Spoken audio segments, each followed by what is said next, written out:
এখানে প্রশ্নে বলা হয়েছে যদি এক্স কিউবের চতুর্থ বর্গমূলের মান 2 হয় তাহলে x⁻³ এর মানটা কত।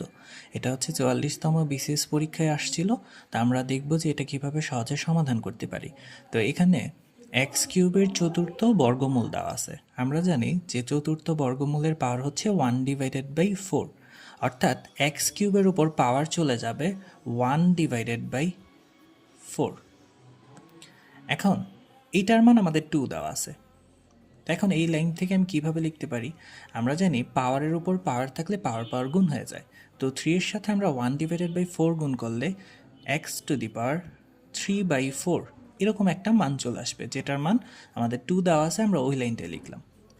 এখন আমাদের তো জানতে চেয়েছে x⁻³ তো এটা করার জন্য আমরা যেটা করতে পারি, আমরা হচ্ছে উভয় পক্ষকে বর্গ করে দিতে পারি। তাহলে বর্গ করলে কি হবে? বর্গ করলে হবে, আমরা জানি যে পাওয়ারের উপর পাওয়ার থাকলে গুণ হয়। তো এখানে 3/4 এর সাথে এই 2টা যখন গুণ হবে তখন মূলত কি x⁻6/4 চলে আসবে। আর এখানে হচ্ছে 2² এর মান 4। এখন আমি যদি 6 আর 4 কাটাকাটি করি 2 দিয়ে, তাহলে হচ্ছে x⁻3/2 এই মানটা সমান 4 চলে আসে।